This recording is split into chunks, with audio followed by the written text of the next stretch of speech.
You took my ever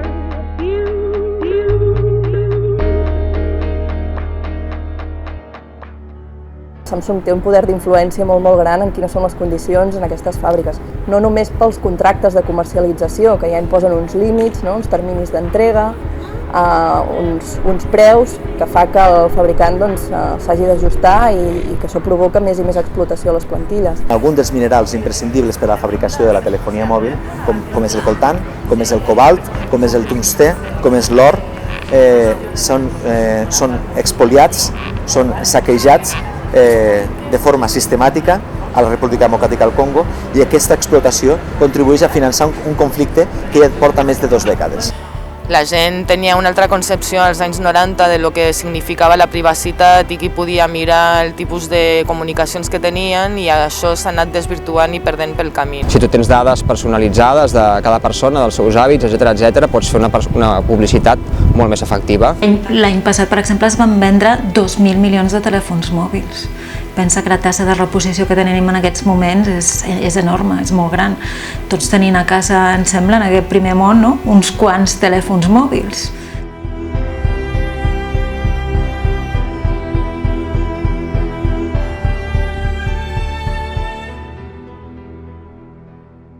Hi ha minerals que són imprescindibles per a la fabricació dels microchips, la fabricació dels condensadors, per a la fabricació dels diferents components d'un smartphone, d'un telèfon mòbil, però també per a la fabricació dels ordenadors portàtils, per a la fabricació dels PlayStations, el fuselatge dels avions, els radars, etc.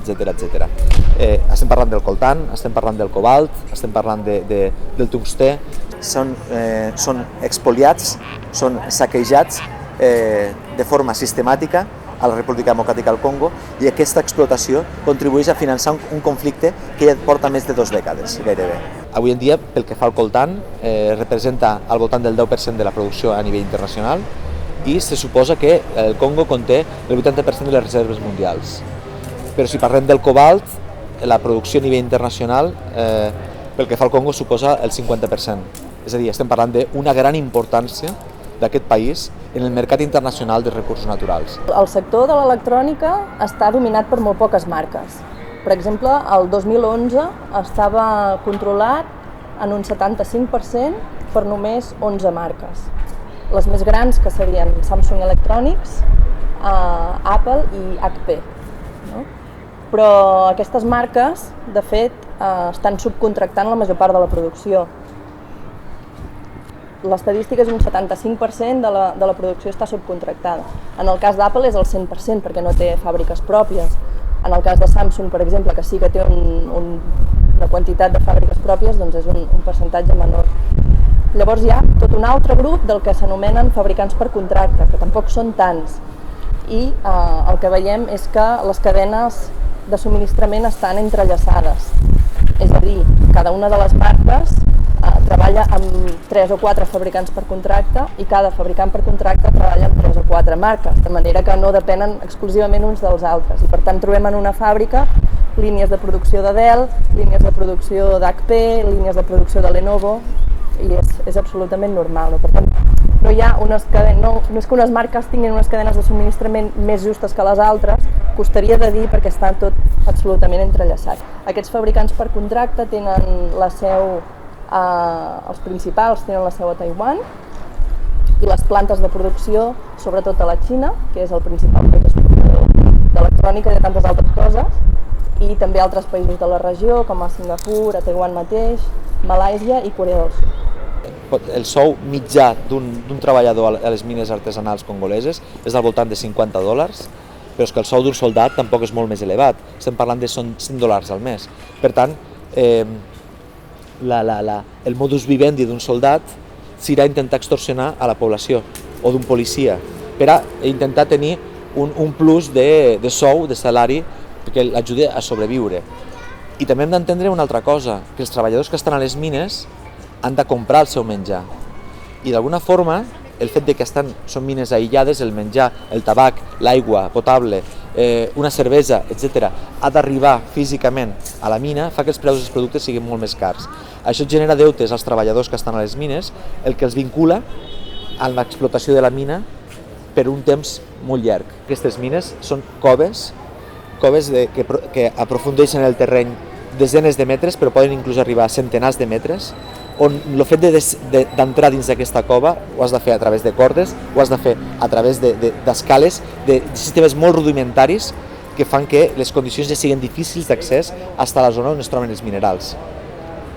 Això provoca que sovint hi ha enfonsaments de les mines, perquè els materials amb què es subjecta la terra són molt fràgils.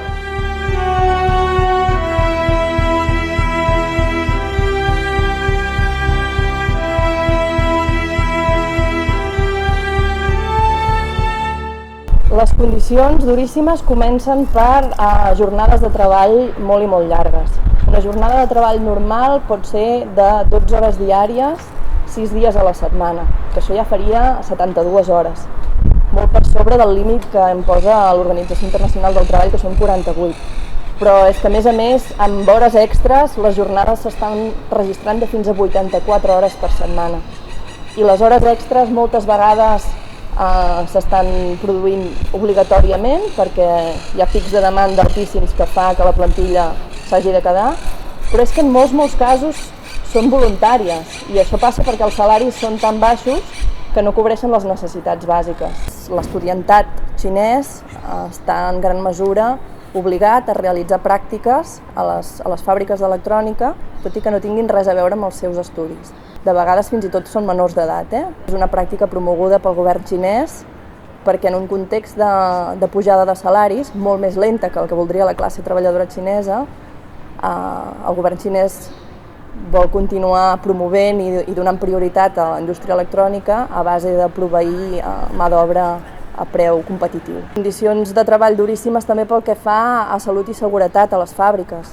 No només per l'esgotament, que provoca una elevada sinistralitat, sinó també per l'exposició a productes químics. No ho sembla de vegades, però la indústria electrònica és intensiva en productes químics. Productes cancerígens, com per exemple l'arsènic o el benzè, que estan molt i molt restringits a les indústries europees i en canvi allà veiem com s'estan utilitzant sense la protecció adequada i sense la formació adequada. Una de les causes a la base de tot això és la manca d'una llibertat d'associació real.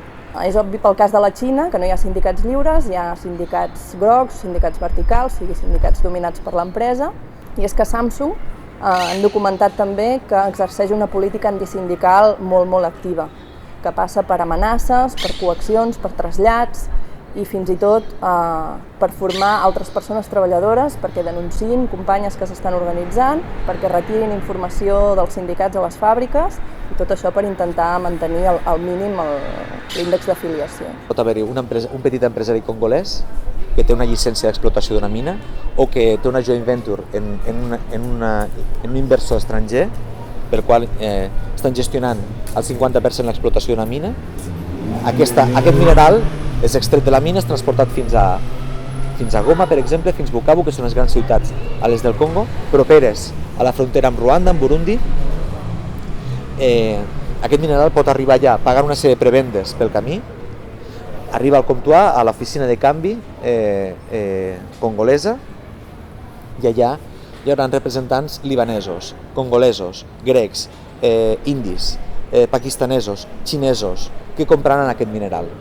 Hi ha altres causes que originen el conflicte de la República Democràtica del Congo, però el que sí que és cert és que els minerals continuen contribuint a prolongar aquesta situació d'inestabilitat perquè hi ha sectors de les forces armades congoleses, diferents grups armats a l'est del país, milícies, etc., que han convertit aquesta explotació, aquesta expoliació o aquesta extorsió i la corrupció vinculada a aquesta explotació de recursos naturals en un modus vivendi. Quan tots els nostres aparells electrònics es converteixen en escombraria perquè ens han deixat de ser útils, ben bé perquè han deixat de funcionar o perquè ja no ens agraden, que és l'altre gran problema que tenim ara, que ja no és que deixin de funcionar, és que ara ens han passat de moda.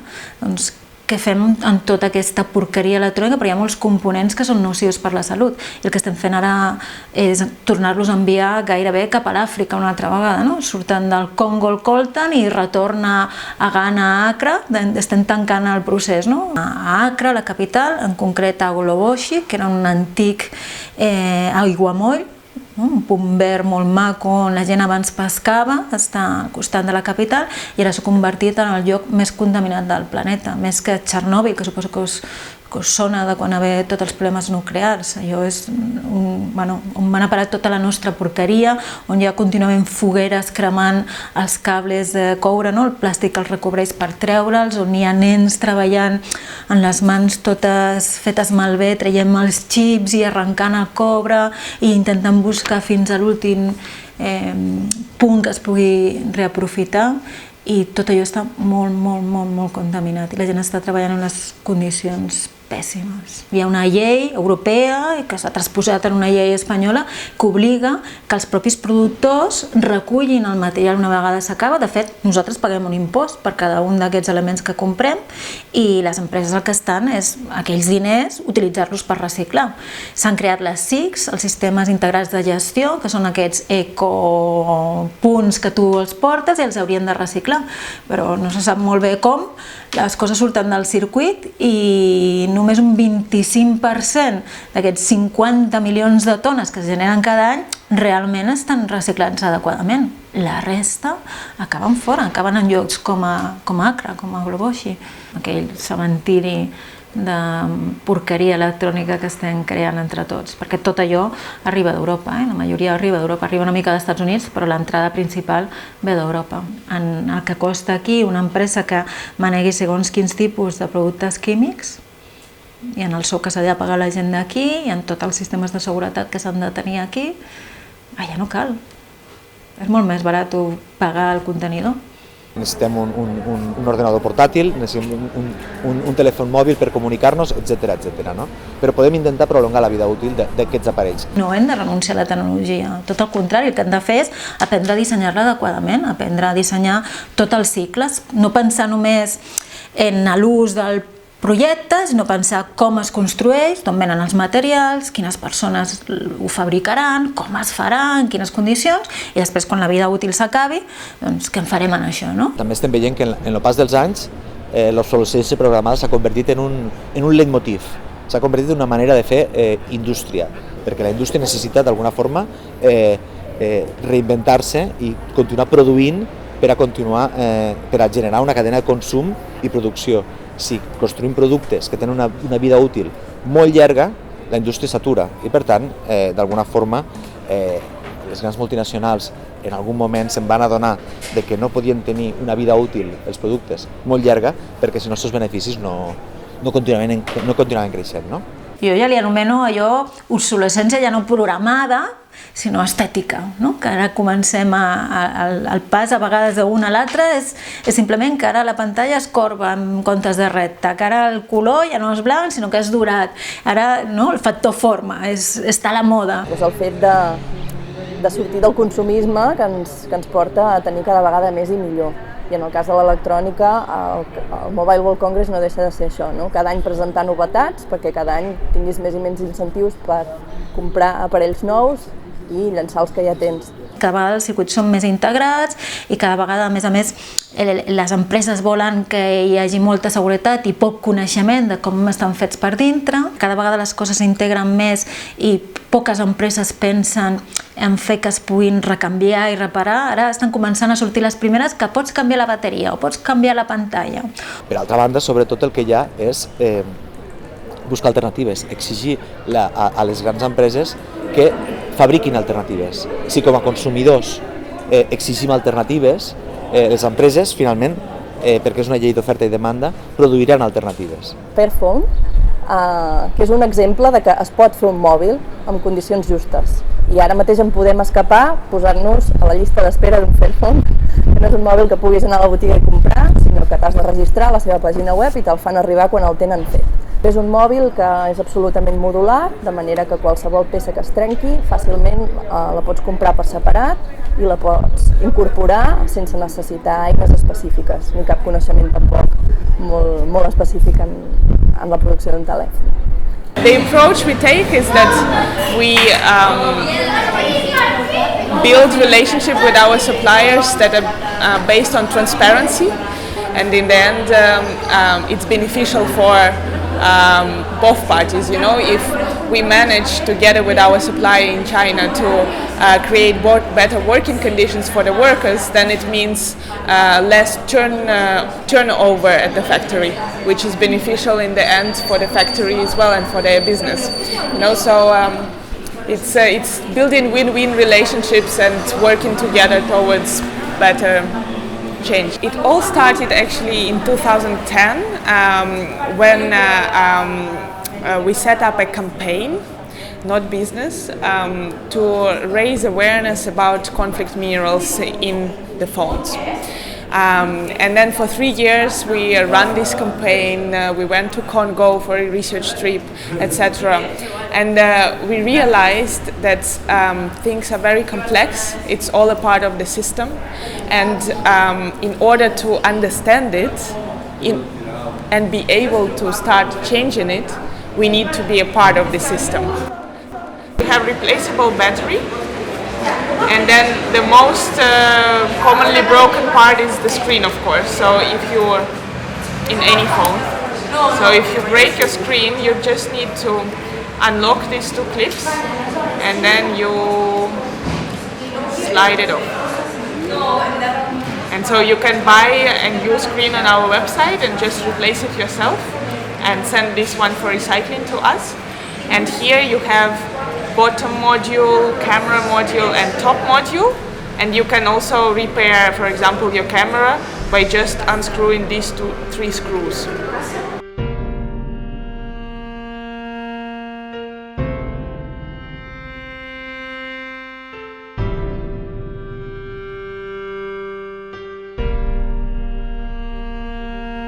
Quan va sortir l'internet era com un projecte que sortia i que estava basat en una arquitectura sobre la descentralització, no? I la idea de la neutralitat de la xarxa, que qualsevol es poguessi connectar amb qualsevol tipus de dispositiu i accedir a la informació on estiguessi.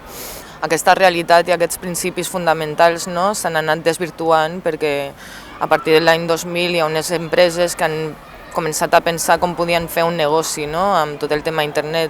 Quan van començar a donar-se compte que donant eines gratuïtament la gent començava a agafar-les, pues, clarament el model de negoci era fer negoci amb les dades, no? Les dades que estàvem nosaltres produint i que tenen que veure amb qui som nosaltres, no? Amb qui ens relacionem, què fem, per què ho fem, etc. I ara mateix pues, estem en una situació, com deia la Margarita Padilla, que hem perdut la sobirania tecnològica, no? Hem perdut aquesta diversitat tecnològica, hem perdut aquesta capacitat de tindre un internet descentralitzat en el qual la gent està en control de les seves dades i poder accedir, poder borrar-les, saber qui les veu.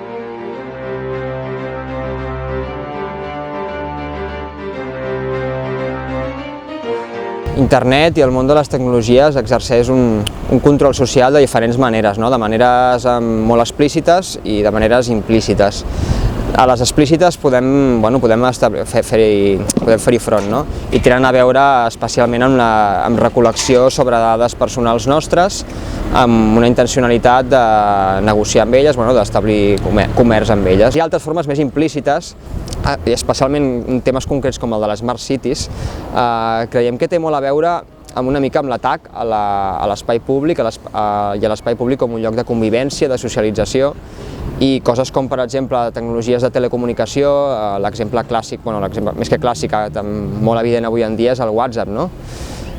Com això afecta la nostra socialització, establir llaços de sociabilitat, de convivència, etc. Això també és una mena de control social, perquè si l'espai de convivència es trasllada a les xarxes, a la virtualitat, això tot és subjecte a un control, és subjecte a una vigilància i és subjecte sobretot també a una comercialització. Perquè els costos de guardar tots els intercanvis han baixat molt, ara tenen una capacitat de poder fàcilment guardar totes aquestes comunicacions, no vol dir que estiguin revisant d'un en un, però sí estan com identificant patrons i identificant llistes negres de gent que s'ha d'escrutinar més. Aquest control exerceix diferents agents, diguéssim, no?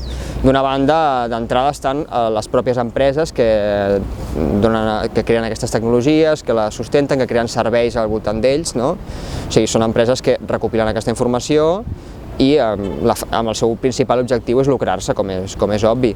Que bàsicament és un oligopoli, no podem parlar de que hi hagi molta diversitat tecnològica actualment, perquè bàsicament tothom fa servir les mateixes eines, no? Estem parlant de Facebook, de Twitter, de Google, de Microsoft. Però també totes aquestes empreses s'han anat demostrant, no? Són coses que han sortit molt a la llum darrerament, que tenen uns llaços molt estrets amb l'Estat i amb l'organisme policial, no? I això és una altra mena de control social, no? De control que té un objectiu més repressiu.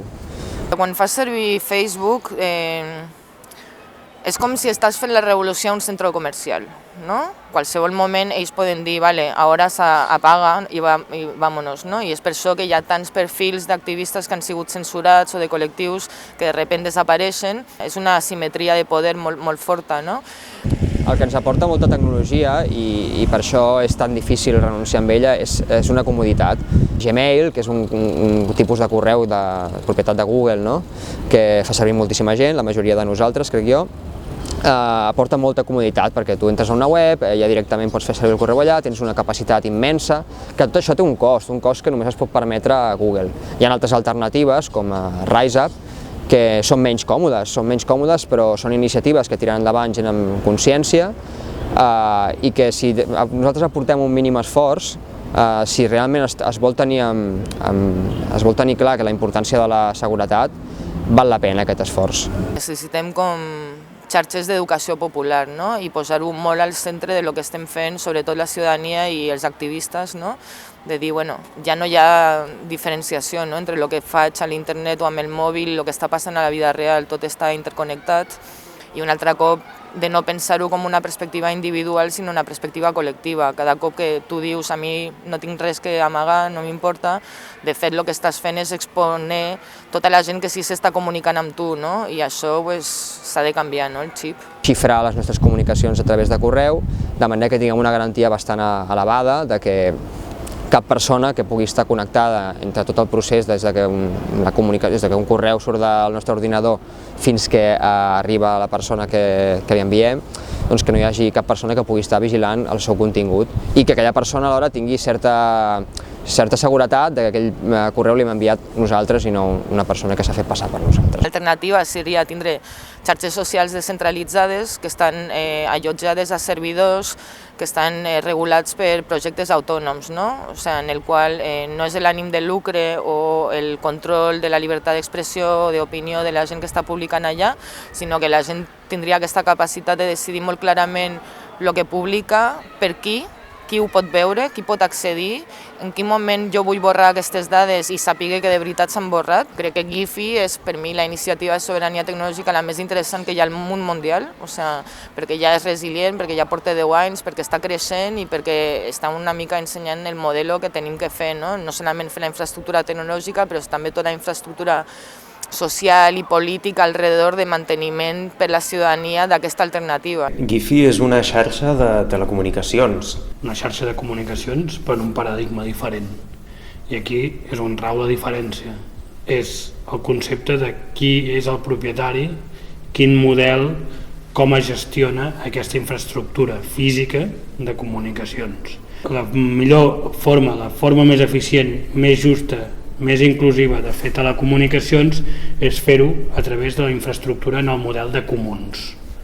És a dir, on cadascú contribueix amb el segment de xarxa física que pot o que li interessa, però en el moment que està dins del comuns té dret d'ús de tota la resta de segments que s'han contribuït.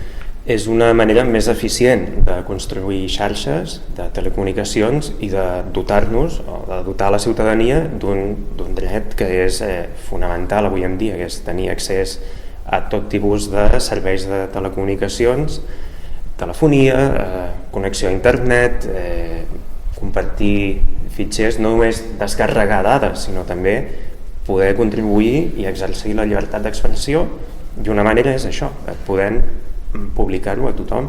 Clar, és radicalment diferent. Des d'una explotació privada absolutament, de dir això és meu i em faig el que vull, a dir això ho fem entre tots i per tant doncs ens hem de coordinar entre tots i hem de trobar formes, models que on hi encaixi tothom. De xarxes de telecomunicacions n'hi ha moltes. El que fa especial a Giphy és que hi poden participar tot tipus de col·lectius, individuals, empreses, institucions, l'administració pública. Hem de treballar això també amb institucions públiques, perquè tenen diners públics, perquè no hi ha cap raó que no facin inversió amb aquest tipus d'alternatives. O sigui, una alternativa es fa una inversió amb diners públics, però la gestió d'aquesta alternativa està en mans de la societat civil i a un moment donat ofereixes una cosa que està basada en principis d'igualitat, neutralitat, llibertat i que la gent de veritat ho pot fer servir, que és accessible i usable, doncs la gent comença a fer-ho servir.